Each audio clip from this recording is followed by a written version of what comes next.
Hello दोस्तों, आज हम लोग फ्रेंड कीवर्ड को देखेंगे और हम लोग देखेंगे कि फ्रेंड फंक्शन कैसे बनाते हैं और फ्रेंड ऑपरेटर कैसे बनाते हैं। आज के एजेंडा में हो गया क्या फ्रेंड फंक्शन देखना में फ्रेंड फंक्शन कैसे बनाते हैं, कैसे ऑपरेटर डिफाइन करते हैं और फ्रेंड का बेनिफिट क्या है वो हम लोग देखेंगे। सबसे पहले हम लोग जानेंगे कि फ्रेंड फंक्शन क्या होता है। पहली बात तो ये जान ले कि फ्रेंड जो है वो कीवर्ड है। Friend is a keyword. Friend function is not a member function of a class to which it is a friend. Okay, friend जो है वो किसी भी क्लास का जब वो फ्रेंड बनता है तो उसका वो मेंबर नहीं होता है। ओके, जब हम बना रहे हैं किसी क्लास का फ्रेंड तो वो मेंबर नहीं होगा। ओके, और function which is friend to a class can access any member of the class। यानी कि फ्रेंड फंक्शन हम लोग जो भी बनाए वो क्या करेगा, क्लास के हर एक मेंबर को एक्सेस करेगा। वो प्राइवेट हो, पब्लिक हो या प्रोटेक्टिव हो, कोई भी मेंबर हो सबको एक्सेस कर सकता है। क्यों? क्योंकि फ्रेंड वही होता है जो जिसका हक हर चीज के ऊपर होता है घर में। उसी प्रकार से यहाँ भी लागू होता। फ्रेंड वही है जो कि क्लास के अंदर के हर मेंबर को एक्सेस कर सकता है। ओके, अब हम लोग फ्रेंड बनाएंगे कैसे? देखो, फ्रेंड बनाने के लिए function need to declare with friend keyword, यानी कि डिक्लेयर करना पड़ेगा फ्रेंड कीवर्ड से क्लास के अंदर जिस क्लास का फ्रेंड बनाना है उस क्लास के अंदर हमको डिक्लेयर करना पड़ेगा फ्रेंड कीवर्ड से। ओके, और फ्रेंड फंक्शन को डिफाइन करना पड़ेगा आउटसाइड द क्लास। अब विथआउट मेंबरशिप लेवल, यानी कि मेंबरशिप लेवल नहीं लगाना पड़ेगा। क्यों? क्योंकि ये मेंबर फंक्शन नहीं है, इसलिए इसमें मेंबर नहीं लगाया जाएगा, मेंबरशिप लेवल नहीं लगाया जाएगा। Got it? यानी कि नॉर्मल फंक्शन हम लोग जैसे डिफाइन करते हैं वैसी बाहर डिफाइन डिफाइन करेंगे, लेकिन डिक्लेयर क्लास के अंदर करेंगे तो सबसे पहले हमको फ्रेंड कीवर्ड लिखने की दरकार है। जैसे कि यहाँ पे हम लोग देख सकते हैं कि हमने बनाया, यहाँ पे हम लोग डिक्लेयर कर रहे हैं एक कॉम्प्लेक्स ऑपरेटर। ओके, जो कि प्लस ऑपरेटर रिटर्न करेगा कॉम्प्लेक्स टाइप का वैल्यू। तो हम लोग इसको डिफाइन कर रहे कॉम्प्लेक्स क्लास के अंदर, फ्रेंड बना रहे इसका फ्रेंड कीवर्ड लगा दिए, और यहाँ पे जो हम लोग डिक्लेयर कर रहे कोई भी मेंबरशिप लेवल लगाने की ज़रूरत नहीं है। क्यों? क्योंकि फ्रेंड जो है वो क्लास का मेंबर नहीं है। आप हमको ये बताइए कि आपके घर का जो मेंबर है, ठीक? वही ना आपका मेंबर, लेकिन कोई जो फ्रेंड आप किसी से बनाए तो वो आपके घर का मेंबर नहीं ना होता। मेंबर आपके घर का नहीं होता, लेकिन आपके हर एक प्रॉपर्टी को वो एक्सेस कर सकता है, वही फ्रेंड होता है सच्चा। उसी प्रकार से यहाँ होता है कि फ्रेंड जब बना दिए तो वो हमारे क्लास के हर एक मेंबर को एक्सेस कर सकता है, भले वो प्राइवेट हो, पब्लिक हो या प्रोटेक्टिव हो। Okay, remember friend function can be a member to another class. यानी कि फ्रेंड फंक्शन जो है, मान लीजिए कि मेरा फ्रेंड है तो वो दूसरे क्लास का मेंबर हो सकता है। क्यों? क्योंकि मान लीजिए हम किसी घर के मेंबर है, लेकिन किसी घर का दोस्त भी है, यानी कि किसी घर के लड़का के साथ मेरा दोस्ती भी है और मैं अपने घर का मेंबर भी हूँ। तो हम मेंबर भी हो सकते हैं और किसी के साथ दोस्ती भी, यानी कि किसी के साथ फ्रेंड भी हो सकते हैं। वही यहाँ बताया जा रहा है, remember friend function can be a member to another class. यानी कि फ्रेंड फंक्शन जो है वो कोई दूसरे क्लास का मेंबर हो सकता है। तो सो मेंबरशिप लेवल इज रिक्वायर्ड। जब वो मेंबर होगा किसी क्लास का तब उस टाइम पे हमको मेंबरशिप लेवल लगाने की जरूरत है, while defining outside all the class. Okay, चलिए, you can declare friend function without bothering access specifier. इसका मतलब ये हुआ कि हम कभी भी इस कंफ्यूजन में नहीं फंसेंगे कि हम फ्रेंड फंक्शन को प्राइवेट में डिफाइन करें, पब्लिक में या प्रोटेक्टिव में। आप कहीं भी इसको डिक्लेयर कर दीजिए, ये पूरे क्लास के अंदर के मेंबर को एक्सेस कर सकता है। Got it?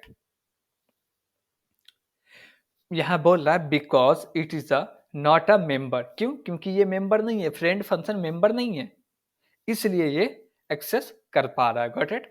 A friend which is a friend to same class can be a non member function और member function of the same class.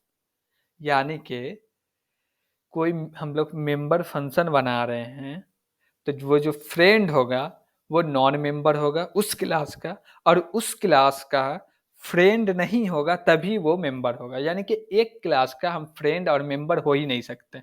Got it? आगे बढ़ते हैं। अब बोला if friend function is an absolutely non member function, यानी कि फिर यहाँ पे बताया जा रहा है आपको कि जो फ्रेंड फंक्शन हम लोग बनाते हैं वो एब्सोल्युटली नॉन मेंबर है, then you can invoke it like any other function. Okay, जो एकदम प्योर फ्रेंड फंक्शन है, यानी कि वो किसी भी क्लास का मेंबर नहीं है, तो उसको कॉल करेंगे हम लोग सीधे फंक्शन नाम से। Got it?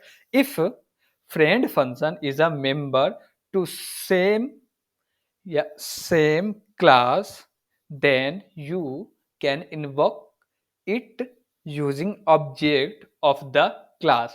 यानी कि कोई क्लास का मेंबर है और किसी क्लास का फ्रेंड है, तो हम उसको जब कॉल करेंगे तो ऑब्जेक्ट लगा के कॉल करेंगे। Got it? Member function can access property of current object, यानी कि हम लोग जब सी प्लस प्लस में कोई भी इंस्टेंस मेंबर बनाते हैं तो वो क्या करता है, क्लास के प्रॉपर्टी को ही एक्सेस करता है। वो कौन से क्लास के? अब जैसे हमने बनाया कॉम्प्लेक्स क्लास है, इसका ऑब्जेक्ट बनाया सी1। जब हम लोग सी1 को कॉल कर रहे हैं, यानी कि सी1 डॉट सेट डेटा हमने कॉल किया, तो सेट डेटा के अंदर जो वैल्यू रखा रहा है वो किसके अंदर रखा रहा है, सी1 के अंदर, यानी कि कॉलर ऑब्जेक्ट या करंट ऑब्जेक्ट दोनों ही को बोल सकते हैं। इसको हम लोग मेंबर फंक्शन में डायरेक्टली एक्सेस कर सकते हैं, बट फ्रेंड फंक्शन में ऐसा नहीं होता। फ्रेंड फंक्शन में प्रॉपर्टी को एक्सेस करने के लिए जरूरत पड़ती है ऑब्जेक्ट की। तो हम लोग जब भी फ्रेंड फंक्शन बनाएंगे और वो मेंबर नहीं है किसी क्लास का, तो जब उसका हम लोग ऑब्जेक्ट पास करेंगे उसके आर्गुमेंट के तौर पे, ना कि डॉट ला के हम उसको कॉल नहीं कर सकते। हम लोग ऑब्जेक्ट लगा के, ऑब्जेक्ट बना के आर्गुमेंट के तौर पे हम लोग पास करेंगे। ठीक, एक लास्ट पॉइंट ये समझिए कि लास्ट पॉइंट बोल क्या रहा। ये सबसे अच्छी बात है समझने के लिए, इस फ्रेंड को समझने के लिए। क्यों? क्योंकि फ्रेंड जो फंक्शन हम लोग बनाएंगे वो मेंबर जो होगा किसी एक क्लास का होगा या मेंबर नहीं होगा। क्या? फ्रेंड जो होगा वो किसी एक क्लास का मेंबर होगा, नहीं तो वो मेंबर होगा ही नहीं। लेकिन फ्रेंड वो एक क्लास का भी नहीं हो सकता या एक से अधिक का भी हो सकता है, यानी कि फ्रेंड 0 क्लास का भी हो सकता है या नंबर ऑफ n क्लास का भी हो सकता है, यानी कि उसका 10 फ्रेंड भी हो सकता है या 0 भी हो सकता है, सीधे शब्द में बोले तो।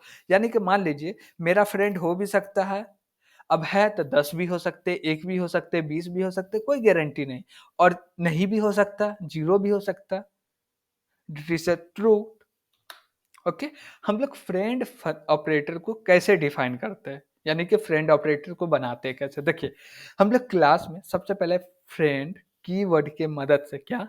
फ्रेंड कीवर्ड की मदद से सबसे पहले हम लोग फ्रेंड कीवर्ड लिखते हैं और अंदर में डिक्लेयर कर देते हैं क्लास के अंदर, भले हम लोग प्राइवेट में करें पब्लिक में करें, डजेंट मैटर। ठीक, और जब इसको हम लोग बना रहे हैं यानी कि डिफाइन कर रहे हैं, तो वहां पे कोई भी मेंबरशिप लेवल लगाने की दरकार नहीं है, जैसे यहाँ पे हमने नहीं लगाया।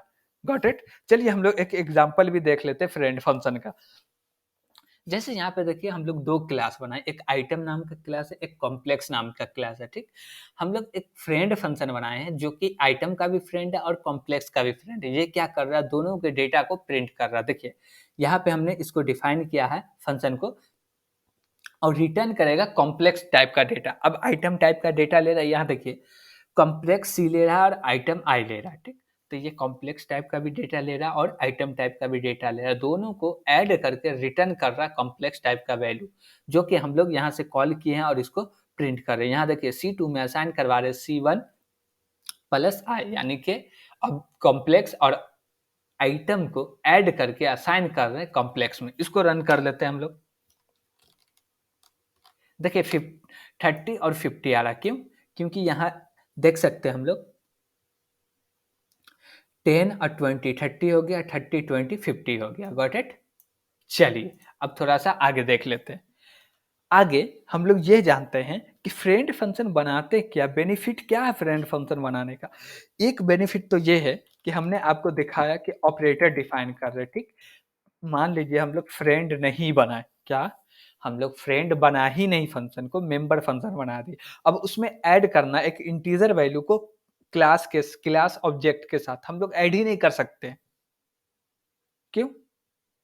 क्योंकि पहला वैल्यू हम लोग इंटीजर वैल्यू दे दिए तो वो एरर दे देगा।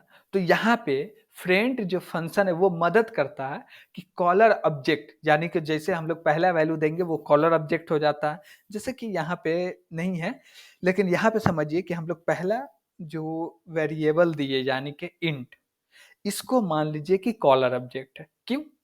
क्योंकि फ्रेंड नहीं होता, तो जब हम लोग कोई भी मेंबर फंक्शन को कॉल करते हैं तो डॉट लगा के कॉल करते हैं, और डॉट लगा के कॉल करेंगे तो जैसे हमने C1 डॉट कॉल किया तो C1 यानी कि एक कॉम्प्लेक्स ऑब्जेक्ट तो खुद ब खुद पास हो गया। अब दूसरा कॉम्प्लेक्स पास करना है, लेकिन हमको पहले इंट पास करना है तो हम लोग नहीं कर सकते। क्यों? क्योंकि हम इंट डॉट लिखेंगे यानी इंट टाइप के वेरिएबल लिख के डॉट लगा के कॉल करेंगे तो हो ही नहीं सकता। तो इसलिए हमको ज़रूरत पड़ता फ्रेंड फंक्शन का। पहला तो नीड ये हो गया। अब दूसरा क्या है? दूसरा function can be a friend to multiple classes which makes it possible to access private member of multiple classes in the same functionality. अब इसका मतलब ये हुआ कि अभी हमने आपको दिखाया एक एग्जांपल पे जो कि एक आइटम क्लास का है और एक कॉम्प्लेक्स क्लास का ऑब्जेक्ट, दोनों ऑब्जेक्ट को हम लोग ऐड कर रहे हैं। ये संभव फ्रेंड ही फंक्शन से हो सकता है, इसके अलावा कोई तीसरे से नहीं हो सकता। ये बेनिफिट है।